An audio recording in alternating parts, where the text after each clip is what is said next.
మనం ధ్యానం చేస్తున్నటువంటి అంశము 1వ రాజుల గ్రంథం. అందరూ తెరిచిపెట్టుకోండి. 1వ రాజుల గ్రంథము 2వ అధ్యాయము. ఈ 2వ అధ్యాయంలో దావీదు సొలొమోనునికి అభిషేకం చేసిన తర్వాత సొలొమోనుతో మాట్లాడుతూ ఉన్నాడు. ఆయన షిమి గురించి ఒకసారి ఆలోచించమని చెప్తాడు. అతన్ని ఏ విధంగా నిర్మూలించాలో సొలొమోనుకు అప్పగిస్తాడు. తరువాత యోవాబు గురించి చెప్తాడు, ఆ రాజ్యము గురించి చెప్తాడు.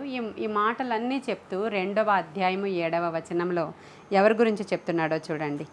నేను నీ సహోదరుడైన అబ్షాలోము ముందర నుండి పారిపోగా గిలాదీయుడైన బర్జిల్లయి కుమారులు నా సహాయమునకు వచ్చిరి. నీవు వారి మీద దయయుంచి నీ బల్ల యొద్ద భోజనము చేయు వారిలో వారిని చేర్చుము అంటున్నాడు. అంటే ఎవరిని ఎలా చంపాలో, ఎవరెవరు శత్రువులుగా ఉన్నారో, ఎవరెవరు మిత్రులుగా ఉన్నారో, ఎవరెవరు క్షేమము కలుగజేసేవారుగా ఉన్నారో, ఎవరెవరు దావీదుకు ఎప్పుడెప్పుడు సహాయం చేశారో, ఎవరెవరు దావీదుకు ఎప్పుడెప్పుడు హాని తలపెట్టారో, ఇక రాబోయే దినాల్లో ఎవరు హానికరంగా ఉంటారో, ఇవన్నీ కూడా యవ్వనస్తుడైనటువంటి సొలొమోనుతో దావీదు మాట్లాడుతూ ఒక వ్యక్తి గురించి చెప్తున్నాడు. నిన్నటి దినాన యోవాబు గురించి ధ్యానం చేశాం కదా. యోవాబు ఎట్టివాడో చూసాం. తర్వాత దావీదే అతన్ని చంపేయమని చెప్పినటువంటి సందర్భాన్ని కూడా చూసాం మనం. ఈరోజు దావీదు ఎవరి గురించి చెప్తున్నారంటే బర్జిల్లయి అనేటువంటి వ్యక్తి గురించి.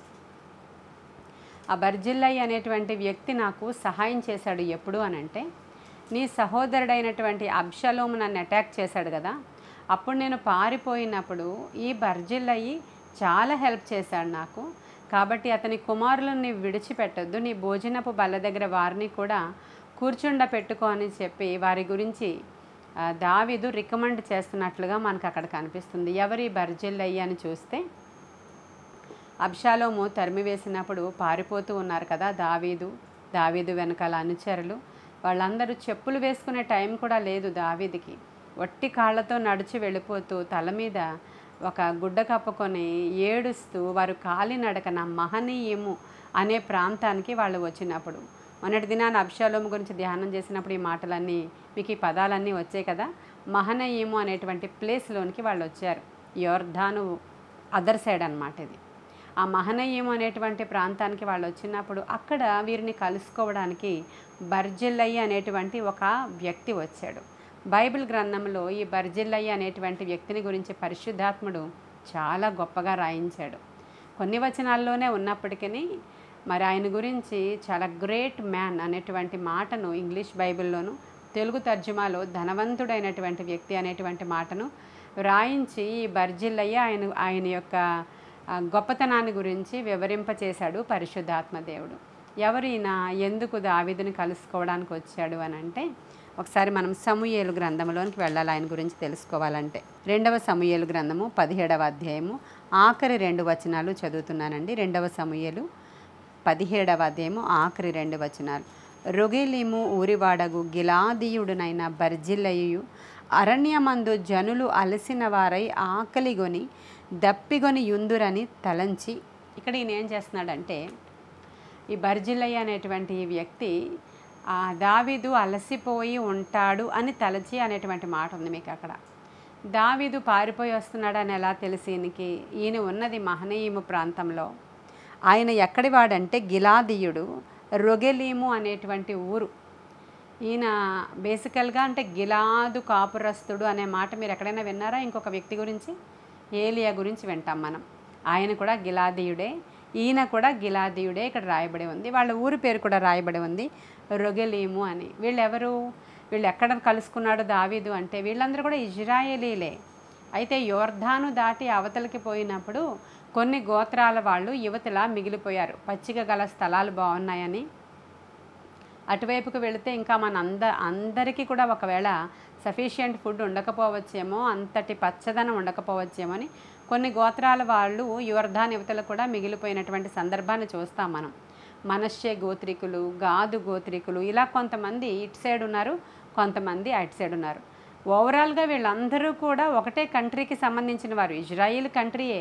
కానీ ఆ ప్రాంతాలు వేరు, ఆ యొక్క ఊర్లు వేరు, ఆ జాతులు వేరుగా వాళ్ళు సెపరేట్ అయిపోయారు. ఇప్పుడు ఈ యొక్క మన బర్జిల్లయి ఏ గోత్రానికి చెందినవాడో రాయలేదు, కానీ కొంతమంది చరిత్రకారుల అంచనా ప్రకారం బహుశా ఈయన మనష్షే గోత్రానికి చెందినవాడై ఉండొచ్చు, లేదంటే గాదు గోత్రానికి కూడా చెందినవాడై ఉండొచ్చు అని కొంతమంది అంచనా. ఇక్కడ మనకి ఏమీ కంప్లీట్ రిఫరెన్స్ లేదు కాబట్టి ఏ గోత్రానికి సంబంధించిన వాడైనా పర్వాలేదు. కానీ ఈయనకి ఏమన్నా దావీదు గారి గురించి తెలుసా, దావీదు గారి చుట్టమా అంటే ఏమీ కాదు. దావీదు గురించి మరి ఎలా తెలుసు అంటే, ఈ బర్జిల్లై అనేటువంటి వ్యక్తి వయస్సు 80 సంవత్సరాలు. ఆయన వృద్ధుడు అని రాయబడి ఉంది, గొప్పవాడు అని రాయబడి ఉంది, ధనవంతుడు అని రాయబడి ఉంది. చెప్పాను కదా ఇందాక, గ్రేట్ మ్యాన్. అయితే ఈయన గురించి పరిశుద్ధాత్ముడు ఈ విధముగా వ్రాయించారు. ఇప్పుడు ఈ దావీదు ఎలా ఉన్నపాటున వాళ్ళు బయలుదేరి, వాళ్ళ చేతిలో ఏమీ లేవు, చాలా దూరం నుంచి పరుగులు పెట్టుకున్నట్లుగా అబ్షాలోమును తప్పించుకోవడానికి పారిపోయి వస్తున్నటువంటి ఒక సందర్భం. ఈ సందర్భంలో చాలామంది అబ్షాలోము వైపు ఉన్నారండి. చాలామంది అబ్షాలోమును ప్రేస్ చేస్తున్నారు. అబ్షాలోము వైపు కూడా చాలామంది సమకూడి అబ్షాలోము వైపు తిరిగిపోయినటువంటి సందర్భం అది. ఆ సమయంలో ఈ బర్జిల్లై అనేటువంటి వ్యక్తికి ఎలా తెలిసింది అంటే మనం ఆలోచించాలి. ఇప్పుడు చూడండి, ఎంత పల్లెటూరులో ఉన్న వాళ్ళకైనా, చాలా ఎక్కడో లోతట్టు ప్రాంతాల్లో ఉన్న వాళ్ళకైనా, మారుమూల ప్రాంతాల్లో ఉన్నవారికైనా గవర్నమెంట్లో ఏం జరుగుతుందో తెలుస్తూ ఉంటుంది. ఎవరు వస్తారు, ఎలక్షన్స్ సంగతి ఏంటి, ఇప్పుడు ఎవరి యొక్క పరిపాలన బాగుంది. మొదట సమూయేలు గారు నడిపిస్తూ ఉండేవారు. ఆ తర్వాత సౌలు రాజుగా దేవుడే అపాయింట్ చేసుకుని సమూయేలు ద్వారా ఆయన తల మీద అభిషేకం చేసుకున్నారు. అయితే మన అందరికీ కూడా రాజు సౌలు అన్నమాట. ఈ విషయం అందరికీ తెలుస్తుంది.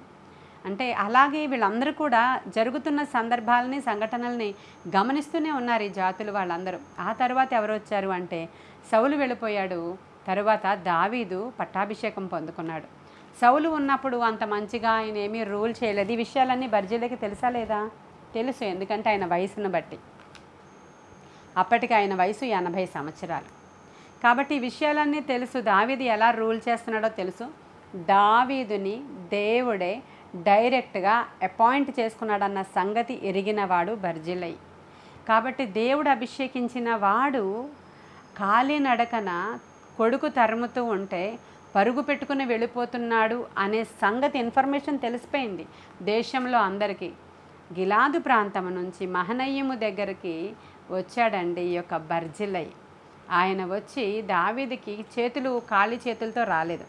ఎందుకంటే తెలుసు, దావీదు ఉన్నపాటున ఎలా ఉన్నవాళ్ళు అలా పరుగులు పెట్టుకొని దావీదు వెనక అనుచరులందరూ పారిపోతున్నారు అనే సంగతి విని చాలామంది ఏం చేశారంటే, ఇంక ఈ కింగ్ అయిపోయాడు, ఇంక అప్కమింగ్ కింగ్ ఎవరంటే అబ్షాలోము. కాబట్టి దావీదుకి సపోర్ట్ చేస్తే మనకేమీ ఇప్పుడు వచ్చేది లేదు, మనం అబ్షాలోముకి సపోర్ట్ చేద్దామని చాలామంది అటువైపు టర్న్ అయిపోయారు. చాలా జాగ్రత్తగా గమనించండి.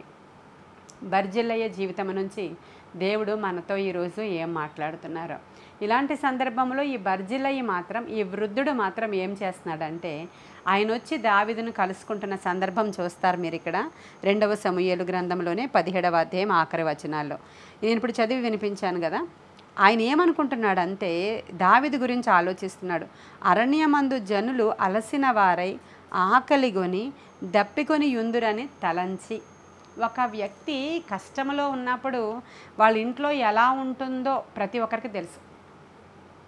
అలసిపోతారు, సొలసిపోతారు, బాధల్లో ఉంటారు, బంధకాల్లో ఉంటారు, అవసరతలలో ఉంటారు. చాలా రోజుల నుంచి వాళ్ళ ఇంట్లో ఇలాగ గడవట్లేదంట అని అందరికీ తెలుస్తుంది. కానీ సహాయం చేయడానికి అటువంటి వారి గృహాలకి ఎవరు వెళ్ళరు. చాలా మన బంధువుల్లోనే ఒకరు సమృద్ధిలోనికి వచ్చారంట, చాలా పెద్ద ఇల్లు కట్టుకున్నారంట, వాళ్ళ అబ్బాయికి పెద్ద జాబ్ వచ్చిందంట, ఆయన ఈ కంట్రీకి వెళ్ళొచ్చాడంట. మనము వాళ్ళ నరమునంటి వాళ్ళమే, మనం కూడా వాళ్ళ రక్త సంబంధులమే, ఒకసారి వెళ్ళి చూసి వద్దామా అని వెళ్ళే వాళ్ళే ఉంటారు ఎక్కడ చూసినా. ఇక్కడ దావీదు యొక్క పరిస్థితి దిక్కులేని పరిస్థితి అయిపోయాడు ఆ రాజు. ఏముంది, ఒక్క రాత్రిలో తలక్రిందులు అయిపోయిన జీవితాలు ఎన్నో చూస్తూ ఉంటారు చరిత్రలో. మీరు చరిత్ర వరకు వెళ్ళిపోక్కర్లేదు.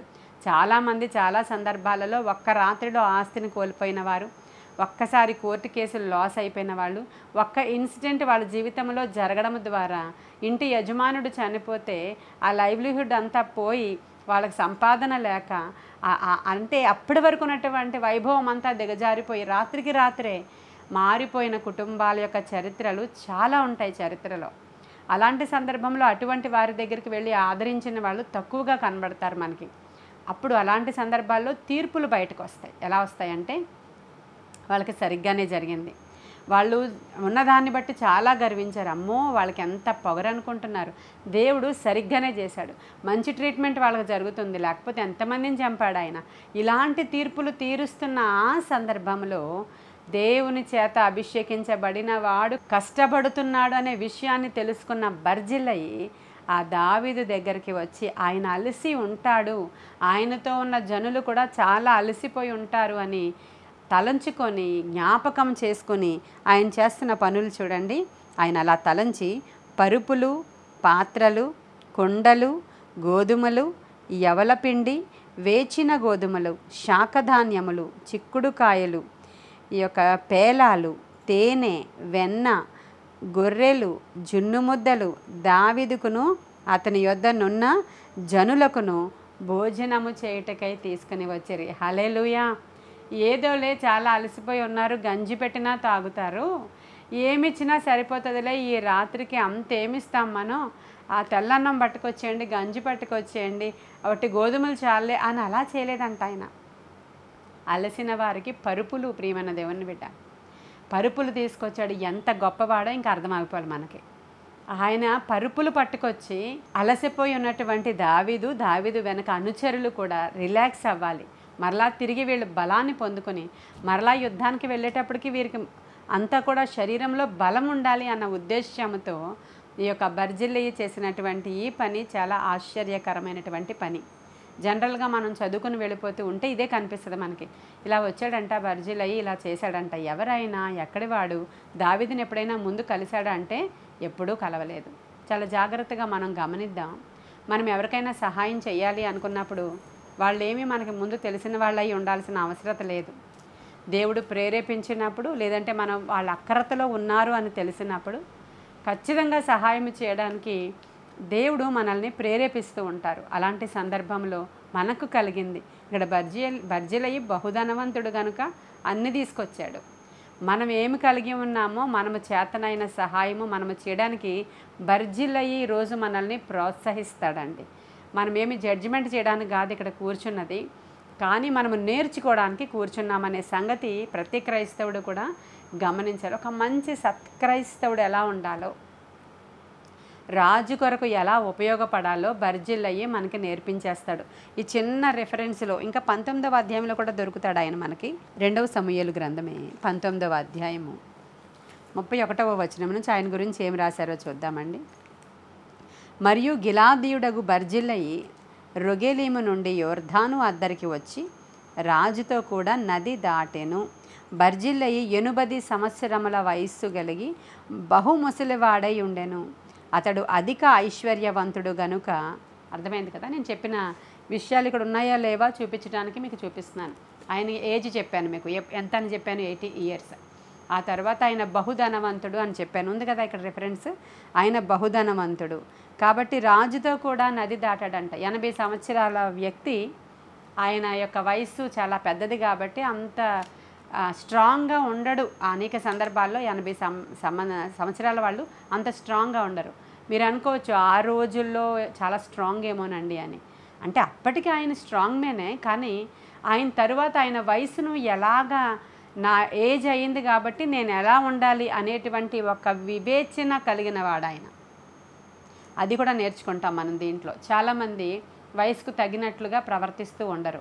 ఇంకా ఏదో ఈ భూమి మీద మేము చాలా బ్రతికేస్తాం, చాలా ప్రవర్తించేస్తాం, ఇంకా ఏదో గొప్పవాళ్ళం అనిపించేసుకుంటాం అన్నట్లుగా వయసు అయ్యే కొద్దీ కూడా వైరాగ్యం రావాలి. యాక్చువల్గా ఎలాంటి దాంట్లో ఉన్న వాళ్ళకైనా, అది అన్యులైనా కానివ్వండి, మనమైనా కానివ్వండి, వయసు అయ్యే కొద్దీ ఖచ్చితంగా ఈ లోకానుసారమైన విషయాల మీద వైరాగ్యం రావాలి. చాలామంది అంటారు కదా, అన్యులు ఎక్కువ అంటుంటారు ఈ విషయం.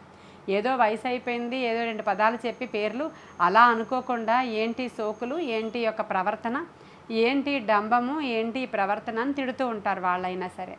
అలాంటి వాళ్ళందరికీ కూడా ఒక మాదిరికరంగా ఉండేటువంటి బర్జిల్లయి మనకి ఇక్కడ కనిపిస్తాడండి. ఆయన ఏజ్ ఎంతో ఆయనకి తెలుసు. ఆయన అప్పటికి చాలా స్ట్రాంగ్ మ్యానే, కానీ రాబోయే దినాలలో తన ఏజ్ ఇంకా అవుతుంది కానీ ఏమీ తక్కువ అవ్వదు. కాబట్టి నేను రాజు కూడా మరలా వెళ్ళకూడదు అనేటువంటి విషయము ఎరిగిన వాడి బర్జిల్లయి. ఆ విషయాలు మనం ధ్యానం చేస్తున్నప్పుడు అనేకమైన సంగతులు బర్జిల్లయ్యి మనతో మాట్లాడతాడు. ఎన్ని ఆహార పదార్థాలు తెచ్చాడో చూసారా మీరు? ఏమైనా కొదువు ఉందా అక్కడ?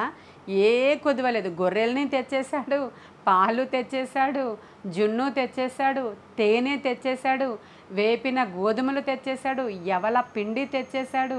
అసలు సమృద్ధి అయినటువంటి ఆహార పదార్థాలన్నిటినీ కూడా తీసుకొని వచ్చి దావీదు మీద తన ప్రేమను చూపించుకుంటున్నాడండి ఆయన. దావీదు తనతో ఉన్న జనులు అవన్నీ తీసుకొని త్రాగి తిని సేద తీర్చబడి తెప్పరిల్లారండి వాళ్ళు.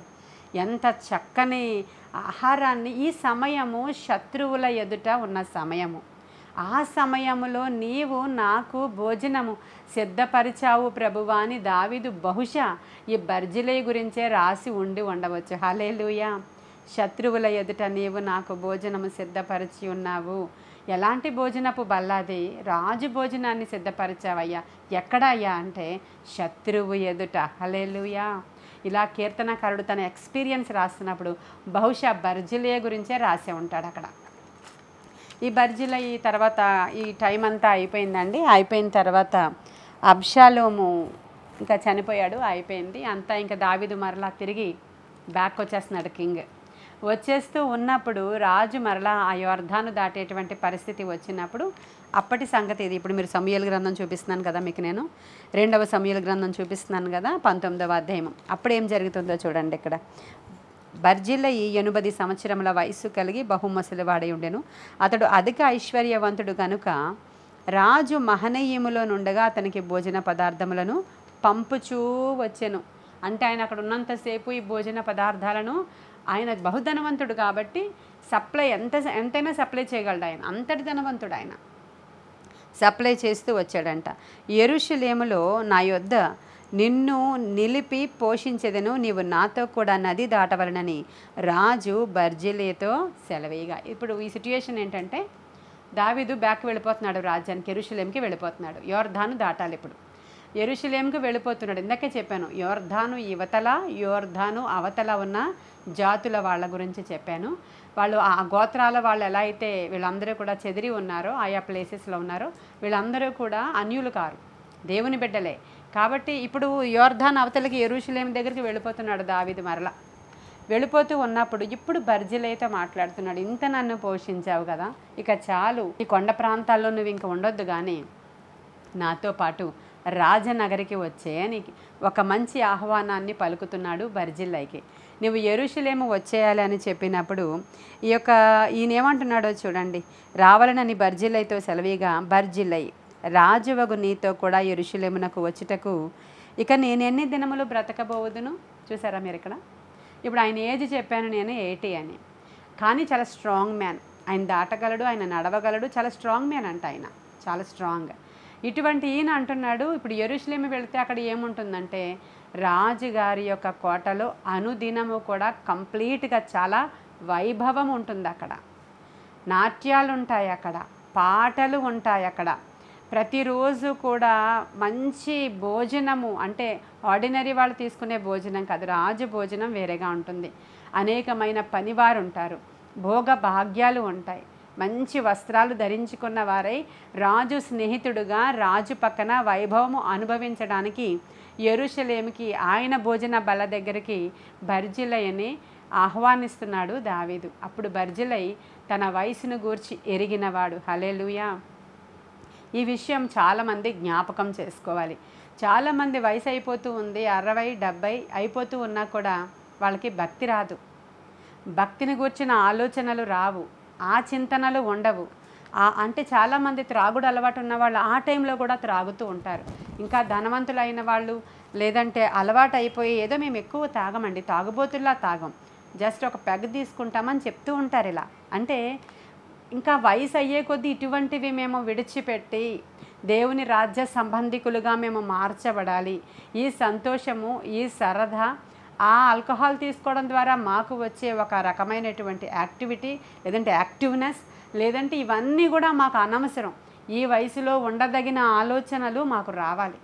మేము దేవుని కొరకైనటువంటి నిత్యత్వము కొరకైన ఆలోచనలతో ఉండాలి తప్ప ఈ రుచులు మాకు సరిపడవు, ఈ ఎంటర్టైన్మెంట్స్ మాకు సరిపడవు అనేటువంటి ఒక అంటే ఉన్నత ఉద్దేశాలు కలిగిన వాడు బర్జిల్లయి ప్రియమైన దేవుని బిడ్డలారా. ఇది నేర్చుకోవాలి క్రైస్తవ్యంలో చాలామంది. ఈ రోజుల్లో దేవుని మహాకృపను బట్టి లైఫ్ చాలా మంచిగా ఎక్స్టెన్షన్స్ అవుతున్నాయి. ఇదివరకు 60 ఏళ్ళు రిటైర్మెంట్ అయిపోయారంటే వాళ్ళు ఇంక అక్కడికి చాలా నిర్జీవంగా అయిపోతూ ఉండేవారు. మంచి మెడిసిన్స్ కావచ్చు, మంచి లైఫ్ స్టైల్ కావచ్చు, మంచి జ్ఞానం కావచ్చు. ఈ రోజుల్లో 70 ఇయర్స్ 80 ఇయర్స్ వాళ్ళు కూడా చాలా యాక్టివ్గా వెళుతున్నటువంటి సందర్భాలు ఉంటున్న సందర్భాలు మనం చూస్తాం. చాలామంది రిటైర్ అయినప్పుడు అంటారు, అప్పుడే రిటైర్ అయిపోయారా, మీరు చాలా యంగ్గా ఉన్నారు అనగానే వీళ్ళు నిజంగానే చాలా యంగ్ ఏమో అనుకుని అలాంటి పనులన్నీ చేస్తూ ఉంటారు చాలామంది. ఆ యంగ్ కాదండి, దేవునిలో ఇంకా మనము వయసు దగ్గరకు వచ్చే కొద్దీ ఎలా బ్రతకాలో బర్జిల్లయ్యి నేర్పించాడంట, ఎలా చనిపోవాలో కూడా బర్జిల్లయ్య నేర్పించాడంట. ప్రియమైన దేవుని బిడ్డలారా, ఒక చిన్న పాసేజ్లో ఈ బర్జిల్లయ్య అనేటువంటి వ్యక్తి ఎంత నేర్పిస్తున్నాడో మనకి అంత నేర్చుకోవాలి. ఈరోజు ఆయన ఏమంటున్నాడంటే, ఆ రాజుగారు రమ్మంటున్నాడు, యెరూషలేము రాజనగరికి రమ్మన్నప్పుడు ఆయన అంటున్నాడు, నేను ఎన్ని దినములు బ్రతకబోవదును, నేటికి నాకు 80 ఏండ్లాయను. ఆయన ఏజ్ని ఆయన జ్ఞాపకం చేసుకుంటూ, నాకు ఇప్పుడు 80 ఇయర్స్, సుఖదుఖములకున్న భేదములను నేను గుర్తింపగలనా, అన్నపానముల రుచి నీ దాసుడనైన నేను తెలుసుకొనగలనా, గాయకుల యొక్కయు గాయకరాండ్ర యొక్కయు స్వరము నాకు వినబడునా, కావున నీ దాసుడునగు నేను నా ఏలిన వాడవును రాజువునగు నీకు ఎందుకు భారముగా నుండవలెను. హల్లెలూయా చెప్పండి. నేను ఇందాక చెప్పిన మాటలన్నీ కరెక్టేనా, కల్పించి ఏమన్నా చెప్తున్నానా? కల్పించి ఏమన్నా చెప్పానా? లేదు కదా, ఉన్నాయా అక్కడ? అక్కడ నేను రాజనగరికి వస్తే డాన్సులు ఉంటాయి, నాట్యములు ఉంటాయి, గాయకులు ఉంటారు, అక్కడ చాలా మంచి ఎంటర్టైన్మెంట్ ఉంటుంది, చాలా మంచి అందమైన అట్మాస్ఫియర్ ఉంటుంది, చాలా బాగుంటుంది, వైభవము వైభోగము ఉంటుంది రాజనగరిలో. కానీ వాటి వివేచం వాటి విచక్షణ తెలుసుకునే ఏజా నాకేమైనా? ఇప్పుడు దాన్ని నేను ఎంటర్టైన్మెంట్ వరల్డ్లోకి వెళ్ళాలి, అది రుచి చూడాలి, అదంతా నేను చాలామంది ఇలా అనుకుంటారు, మేము మా జీవితకాలంలో అన్ని బాధ్యతలు అయిపోయినాయి. ఇక ఏముందండి, నాకు 60 ఎడ్జ్లోకి వచ్చాం, 70లోకి వచ్చాం, ఇప్పుడు మేము ఇంకా తిరగాల్సిన ఊర్లు తిరగాలనుకుంటున్నాం, చేయాల్సినటువంటి ఎంటర్టైన్మెంట్ చేయాలనుకుంటున్నాం, మేము ఇంక ఎవ్వరి మాట వినకుండా మంచిగా ఎంజాయ్ చేయాలనుకుంటున్నాం. ఇలాంటి ఆలోచనలతో ప్రస్తుతమైనటువంటి మనుషులను శాతానుడు ఈడ్చుకొని పోతున్నాడు. వాళ్ళు హఠాత్తుగా దేవుని యొక్క కాలింగ్ వస్తుంది, నరకాగ్నిలోనికి వెళ్ళిపోతారు వాళ్ళు. దేవుడు ఒక సిద్ధపాటు ఏజ్ ఇచ్చాడు, ఆఫ్టర్ 60 ఒక సిద్ధపాటు, అది స్త్రీలైనా పురుషులైనా. ఈ ఎంటర్టైన్మెంట్స్, ఈ గాయకులు, మరి పాటలు, ఈ యొక్క భోజనాల మీద ఉన్నటువంటి ఇంట్రెస్ట్, ఇంకా నీ నాలుగు అడుగుతానే ఉంటుంది, ఇది తినాలి అది తినాలి. ఇంకా మేము మా ఏజ్ అయిపోతుంది, అప్పుడు నేను అది తినాలనుకున్నాను రా, నువ్వు చాలా దూరం వెళ్ళి పట్టుకురా అని కొడుకులకి చెప్తుంటారు తండ్రులు. ఆ వేట మాంసం నేను తినాలనుకున్నాను అన్నాడు ఇస్సాకు. నాకు చాలా వయసు అయిపోయి కళ్ళు కనిపించట్లేదంటే ఆ పళ్ళు గురించి కూడా ఆలోచించండి మీరు. కళ్ళు కనిపించట్లేదు, అంత వృద్ధుడు, వేట మాంసం కావాలి, రుచులు కావాలి. అదే అతని జీవితంలో చాలా పెద్ద పెను ప్రమాదం తెచ్చింది. పిల్లలు కొట్టుకొని చచ్చిపోవడానికి అవసరమైనటువంటి గొడవలు, అక్కడ ఉన్నటువంటి ఆ బ్లెస్సింగ్ అంతా కూడా తారుమారు అయిపోవడం, యాకోబు పారిపోవడం దేనికి జరిగింది? తండ్రి యొక్క నోటి రుచుల వల్ల. కాబట్టి ఓకే, అదంతా కూడా ఒక ప్రణాళిక, దేవుని యొక్క చిత్తము, అదంతా కూడా తర్వాత సెకండరీ అది. సరే, ఈరోజు ఈయన అంటున్నాడు, మీ దగ్గర ఉన్నటువంటి మంచి మంచి ఆహార పదార్థాలు, భోజన పదార్థాల యొక్క రుచి తెలుసుకునే ఏజ్ నాది కాదయ్యా. ఇంకా కొన్ని ఎంతకాలం బ్రతికేస్తాను ఇంకా నేను బ్రతికితే? నాకు తెలుసు ఎలా చనిపోవాలో, ఎలా బ్రతకాలో, ఎలా ఈ ఏజ్లో నేను దేని దగ్గర స్టిక్ అయి ఉండాలో నాకు తెలుసని బర్జిలై నేర్పిస్తున్నాడు ఈరోజు. మీలో చాలామంది మనము అన్నీ మర్చిపోయి ఈ యొక్క లోకానికి ఎడిక్ట్ అయిపోతూ ఉంటారు. సరే, చాలామంది యవనస్తులు ఇలా అంటారు, అవునండి ఆ ఏజ్లో అలాగే ఉండాలి, మా మమ్మీ డాడీకి చెప్తే వినరు, అన్నిటికీ వచ్చేస్తామంటారు. యవనంలో ఎలా ఉండాలో కూడా దేవుడు చెప్పాడు. కింహాము కుమారులు ఉన్నారు ఇక్కడ, బర్జిలై కుమారులు, వీళ్ళెంత మంచి వాళ్ళు యవనస్తులండి. రాజు కూడా రాజనగరికి వచ్చి రాజు యొక్క సహాయకులుగా ఉండడానికి వారు ఏర్పరచబడ్డారు. హల్లెలూయా. ఆయన భోజనపు బల దగ్గరే కాదు, సొలొమోను భోజనపు బల దగ్గర కూడా ఉండడానికి అర్హత పొందుకున్నారు ఈ యొక్క బర్జిల్లయి కుమారులు.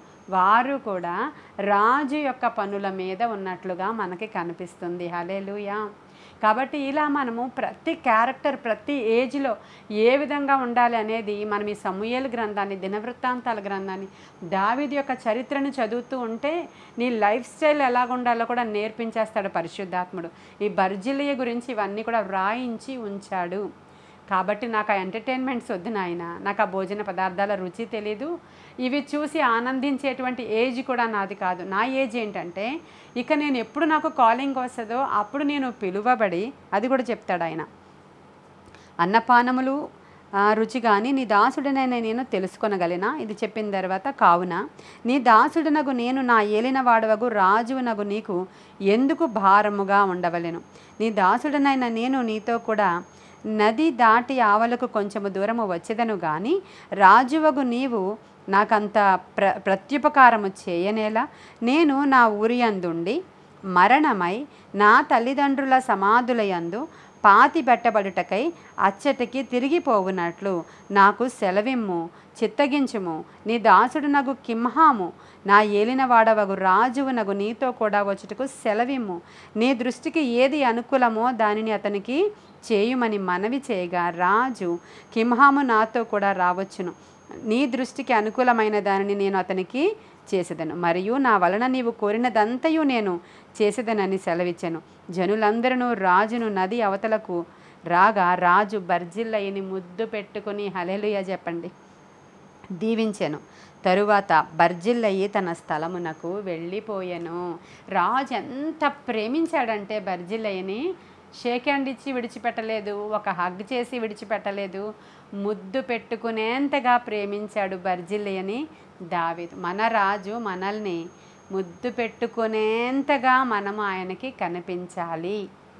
కాబట్టి ఇక్కడ దావీదు ప్లేస్లో మన రాజు కొరకు మనం ఎలా సహాయం చేస్తున్నాం, ఎలాంటి చింతన కలిగి ఉన్నాడో చూసారా బర్జిల్లయి.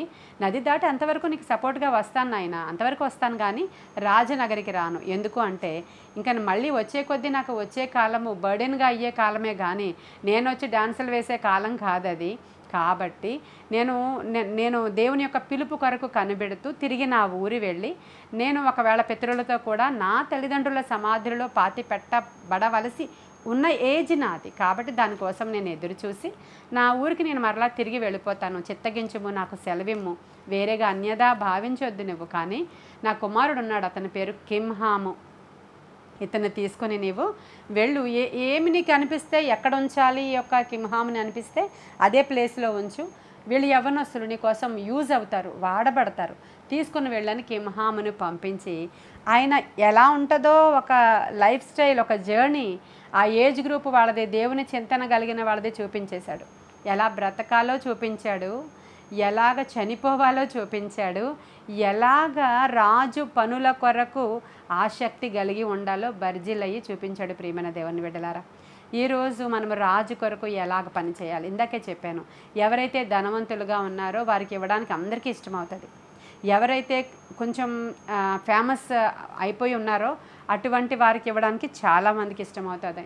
అంటే సేవలో ఆలోచించుకోండి మీరు. ఇక్కడ రాజు సేవ అంటే మన ప్రభువు సేవ. ఆలోచించుకోండి. సంఘాల గురించి ఆలోచించుకోండి మీరు. సంఘ కాపర్ల గురించి ఆలోచించుకోండి మీరు. ఎవరైనా ఎప్పుడైనా దేవుని సేవ కొరకు ఏదైనా మనము విత్తాలి అనుకున్నప్పుడు దశమ భాగాలు మన మందిరానికి చెందుతాయి. మంచిగా ఉంది అది, అక్కడ ఇవ్వండి. ఆ తరువాత ఇంకా దేవుని కొరకు మేము సేవ కొరకు ధనమును వెచ్చించాలనుకుంటున్నాం. మమ్మల్ని దేవుడు ధనవంతులుగా చేశాడు కాబట్టి దేవుని సేవ కొరకు వాడబడాలనుకుంటున్నాం అన్నవాళ్ళు ఎక్కడెక్కడో పెద్ద పెద్ద మందిరాలకు వెళ్ళి గొప్ప వాళ్ళము అనిపించుకోవడానికి వాళ్ళకి డొనేట్ చేస్తూ ఉంటారు. డొనేట్ చేసినప్పుడు వాళ్ళు అప్పటికే ధనవంతులు అయిపోయారు. ఆ సేవకులు చాలా ధనం ఉంది వాళ్ళ దగ్గర.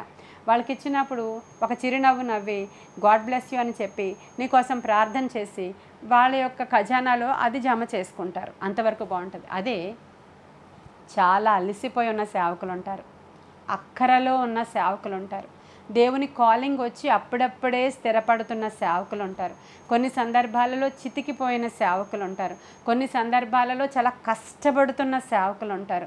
వాళ్ళను చూసినప్పుడు వాళ్ళకి ఇవ్వాలనిపించదు, ఎందుకంటే నేము ఫేము రాదు కాబట్టి. చాలా చాలా సందర్భాల్లో గొప్ప గొప్ప సేవకులకి ఇవ్వాలనుకుంటారు, లేకపోతే షేర్ చేసేస్తారు. ఇలా అన్నీ చేసేసి చిన్న సేవకుడికి చిన్నగాను, పెద్ద సేవకుడికి అయ్యో మనం ఇంత తక్కువ ఇస్తే ఏం బాగుంటుంది, ఆయన చాలా పెద్ద సేవకుడు, మనం ఇంటికి పిలిచామంటే మినిమం ఒక 50,000 చేతిలో పెట్టాలి, మన అబ్బాయి బర్త్డేకి పిలిచామంటే 50,000 ఇవ్వాలి, ఒక మీటింగ్ పిలిచామంటే 1,00,000 ఇవ్వాలి, ఈ చిన్న సేవకులైతే పర్లేదు ఒక 5,000 చేతిలో పెడితే సరిపోతుంది అని ఇలాగ ఆలోచనలు చేస్తున్నటువంటి సందర్భంలో బర్జిల్లయి ఈరోజు మన అందరితోనే మాట్లాడుతున్నాడు. చాలా జాగ్రత్తగా గమనించండి.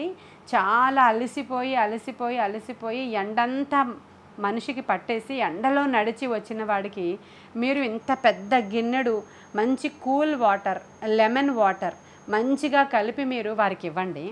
వారు దాన్ని తాగిన వెంటనే అబ్బా మీ కడుపులు చల్లగా ఉండాలి, దేవుడు మిమ్మల్ని దీవించను గాక అన్నారనుకోండి, ఆ దీవెన ఇమీడియట్గా వచ్చేస్తుంది. మీకు ఏసీ కారులో వచ్చి, ఏసీ రూమ్లో నుంచి వచ్చి మీ ఇంటికి వచ్చి మీ గదిలోనికి కూర్చోగానే మీరు అదే లెమన్ వాటర్ తీసుకెళ్ళి ఇవ్వండి. మీరు వద్దండి నేను లెమన్ వాటర్ తాగట్లేదు అంటారు. అంటే అలసిపోయి ఎండలో వచ్చిన వ్యక్తికి ఒక చల్లని నీరు ఎట్లుంటుందో దూరదేశం నుంచి వచ్చిన శుభ సమాచారం అట్లుంటుందని సామెతల గ్రంథకర్త అంటాడు ఒక చోట.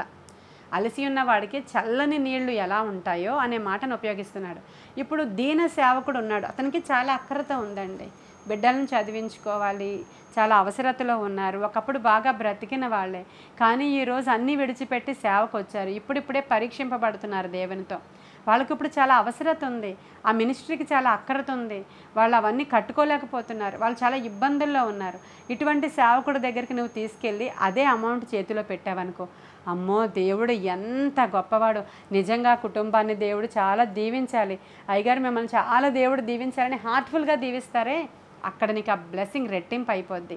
పరలోకములోనికి ఆ బ్లెస్సింగ్ అసలు నీ యొక్క అకౌంట్లో జమ చేయబడుతుంది. ప్రియమైన దేవుని బిడ్డ, ఇక్కడ బర్జిలే చేసిన పాయింట్లోంచే మాట్లాడుతున్నాను మీతో. అబ్షాలోము దగ్గరికి వెళ్ళి కానీ ఈ ఆఫరింగ్ ఇచ్చాడు అనుకోండి, అది వేరే లెవెల్.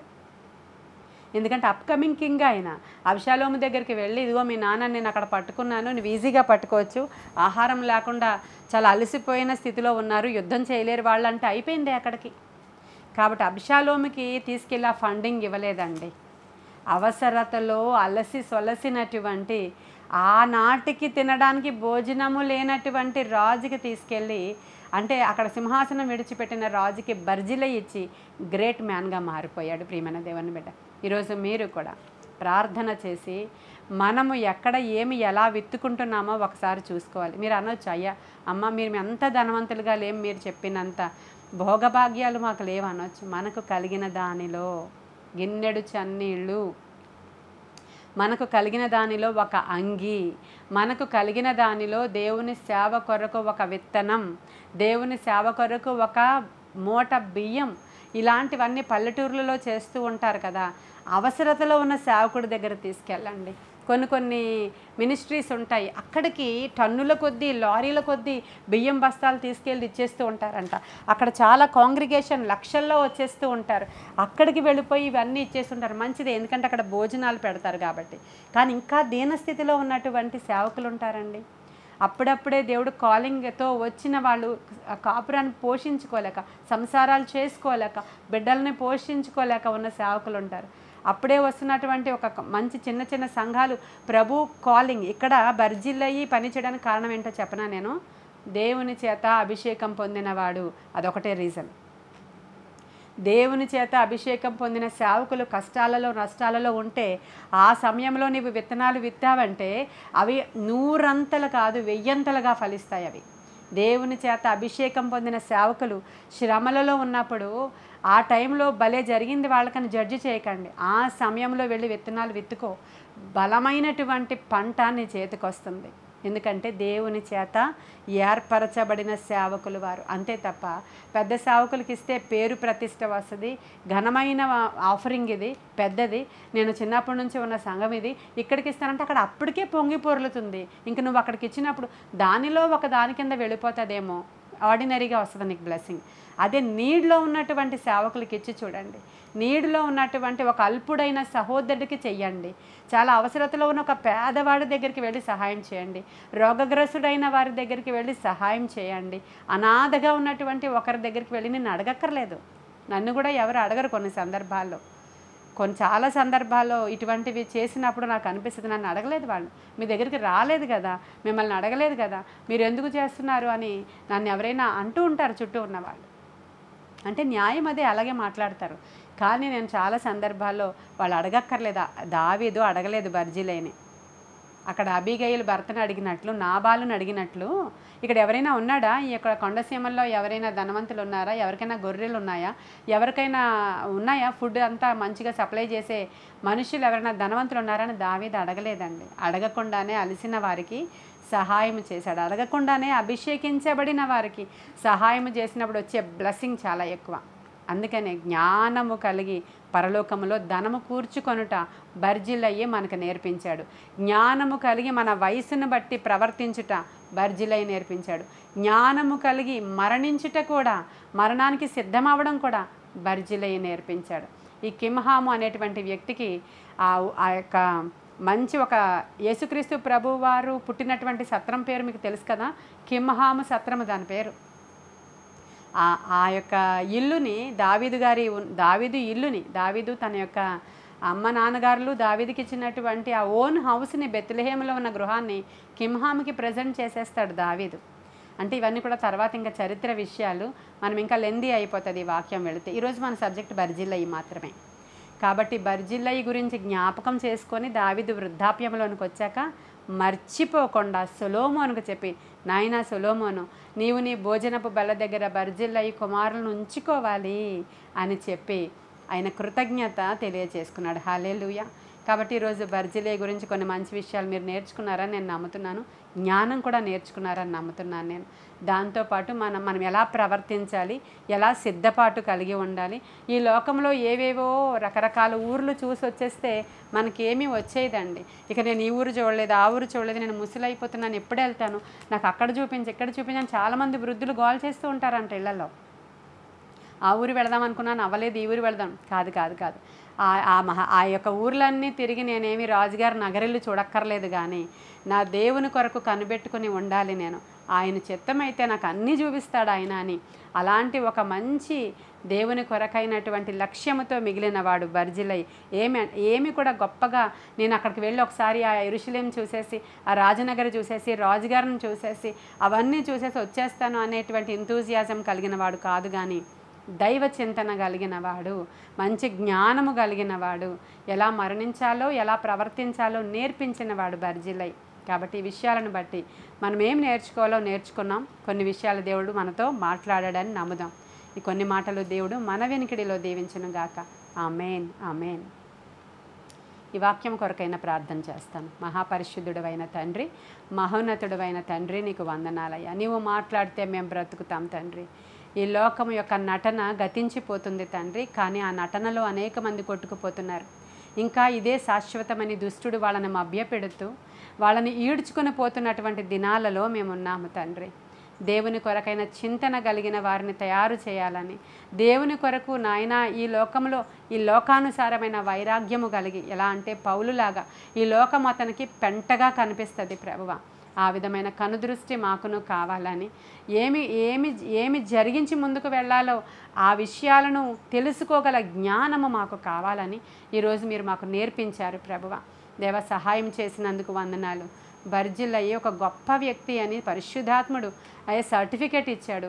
అయ్యా తన స్నేహితులను ఎంచి ప్రభువు నాయన స్నేహితులను ముద్దు పెట్టుకున్నట్లుగా దేవ బర్జిల్లయి అని రాజు ముద్దు పెట్టుకున్నాడయ్యా. ఎంత ప్రేమించాడు ప్రభువ. అలాగ మా ప్రభువు కొరకు మేము ఎదురు చూసేవారం గాను, ఈ అల్పులలో ఒకరికి చేస్తే నాకు చేసినట్లే అని నా ప్రభువు చెప్పినట్లు నా ప్రభువుకు చేసేవారముగా మేమంతా ఉండాలని ఆశపడుతూ ప్రభువ, నీ పరిచర్యల కొరకు నాయన నా తండ్రి మేము ఒక చింతన కలిగి ఉండిన వారముగా ఉండడానికి అవసరమైన కృప దయచేయండి. బలపరచండి, స్థిరపరచండి. వినిన వారందరూ వారి విత్తనాలను నాయన ఏ విధముగా ఉపయోగించుకోవాలో నేర్చుకోవడానికి అవసరమైన కృప దయచేయండి. అలాగే లేమిలో ఉన్న వారిని ఒక్కసారి మీరు టచ్ చేయండి తండ్రి. విత్తనాలు ఉంచుకోకుండా వారు లేమిలోనికి వెళ్ళిపోయి ఉన్న పరిస్థితులు ఉన్నాయి, వారిని దర్శించండి తండ్రి. యేసు నామములో ప్రతి గృహంలో నుంచి ప్రతి అప్పు కొట్టివేయబడను గాక తండ్రి. ప్రతి ఒక్క అవసరత యేసు నామములో తీర్చబడును గాక. ప్రతి రోగము ఆ గృహాలను విడిచి బయటికి పారిపోవును గాక. ఆత్మశక్తితో కార్యాలు జరుగును గాక. ఆత్మ సంబంధమైనటువంటి మనుష్యులుగా మేము మార్చబడదుము గాక. లోకానికి మేము వింతగానే ఉంటాం ప్రభువా. అయ్యా, ఎంటర్టైన్మెంట్ లేని జీవితం ఒక జీవితమేనా అని మమ్మల్ని అంటారు తండ్రి. కానీ నాయన, మేము మా రాజు పనుల మీద ఉన్నాం ప్రభువా. మా ప్రభువు కొరకు జీవించుచున్న వారము. అద్భుతాలు జరిగించండి, ఆత్మకార్యాలు జరిగించండి ప్రభువ. అలసిన వారిని ఊరడించేటువంటి కృప మాకు దయచేయండి. ఆత్మశక్తితో కార్యాలు జరిగించి మీరు మహిమ ఘనత ప్రభావాలు పొందుకోమని, ఆయా అవసరతలలో ఉన్న వారందరినీ దర్శించి వారిని ముట్టి నాయన అవసరతలు తీర్చే స్వస్థపరచమని నీ కృపగల హస్తానికి వినుచున్న వారిని అప్పగించుకుంటూ నజరేయుడైన యేసు నామంలో మిక్కిలి వినయముగా అడిగి ప్రార్థించి వేడుకొని పొందుకొని ఉన్నాము మా ప్రియ పరలోకపు మా తండ్రి. Amen, amen, amen. God bless you.